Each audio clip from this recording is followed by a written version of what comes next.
Hey guys, I'm back with another video, and in this video I thought I should talk to you about a literary critical aspect called eco-criticism. The reason why I chose this particular topic is because I wanted to bring in a sort of an awareness. Yes, for those of you who don't know what exactly eco-criticism is, I'll explain to you in very simple terms in just a minute. So before that, coming back to why I chose this particular theme for this video is, again, for you and many others to understand what we are exactly going through and what is important in order to sustain our life, yes, in this rapidly changing and rapidly destructive world. Eco-criticism is a literary theory which basically studies the relationship between man and his physical environment. Yes. So far, whatever we have studied, may it be in literature or may it be in any discipline of study, there has always been something called as the center, and there has always been something called as the setting. Yes? Now, what eco-criticism does is, it takes away the center and brings the setting to the center. That is the basic job of eco-critical theory. Say, for example, we have read so many novels, we have read poems, we have read so many other literary works, yes? In that, there has always been something called as the forests, or something called as the scenery, or there'll be a protagonist sitting by the riverbed, or there'll be a villain coming through the woods, or whatever it is, yes? Whichever main character is being described in that particular novel, there is always a setting to the background of that character. So what eco-criticism does is, it studies the setting and how the main character relates himself or herself to the setting. Is that clear? This is what eco-criticism is, bringing the setting into the center. Yes? And this is also one of the critical theories which actually merges the binary. If you consider the other critical theories such as structuralism, post-colonialism, feminism, and queer theory, and so on and so forth, there is always a construction of a binary. Yes? When you consider post-colonialism, there is a binary that is constructed. And what is the binary? The colonizer and the colonized. Yes? And when you come to something called as structuralism, there is again a binary constructed, wherein the binary is constructed in meanings. What constitutes day? Something that does not constitute night. So the opposite of day is night. Is that clear? This is called binary oppositions. But in eco-criticism, it happens to be the only literary theory which actually tries to merge the gap between something called as nature and something called as the culture. Yes, it tries to erase the dividing line between nature and culture.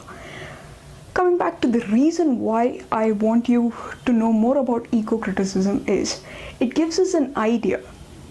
It gives us a new perspective to look at things in and around us. Yes, I'm basically a research student, and my research as of now deals with animal narratives. Yeah. And one of the major reasons that one of the major problems that I come across is the problem of anthropocentrism. Okay? Anthropocentrism is basically something that is human-centered. So this anthropocentrism comes as a problem to me in the language that I deal with. Since I'm dealing with animal narratives, narratives require a language to have been written, right? So the problem arises there itself. People use animals in the form of metaphors, yes, as wise as an owl, as brave as a lion, as timid as a bird, so on and so forth, yeah? These constructs have to be changed. They have to be revisited and they have to be altered. Yes? What happens when we use metaphors like this is that we start assuming very falsely that certain traits belong to certain animals.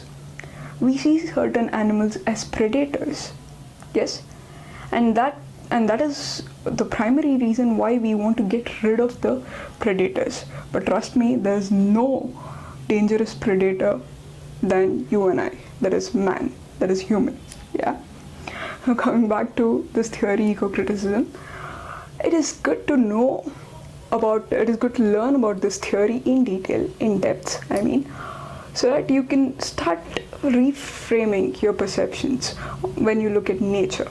Yes, all through history we have always seen the nature as the other and something that we can, what can I say, conquer over, and so on and so forth. But ecocriticism is the only literary theory that tries to debunk this, and that brings us or brings our senses to reality, saying that no, ecocriticism or this particular theory tries to teach you that man is not above any other species in this world. Instead, he is one among the rest of the species in the same world.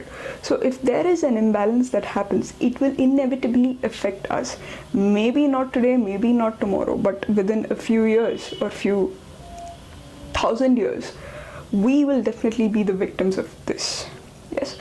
So this was the gist of my video, basically to promote this whole idea of it is already promoted though, bring in more awareness about ecocriticism. If you are really interested, there are various books about ecocriticism. One called Ecocriticism by Greg Gerhardt.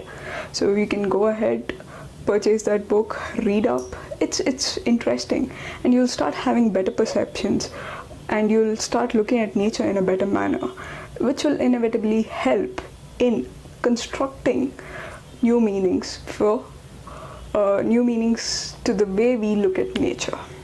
And I hope this video was helpful in any way. So if you like this video, please do leave a nice comment, do like my video, and do subscribe to my channel. So until next time, see you all, love you all.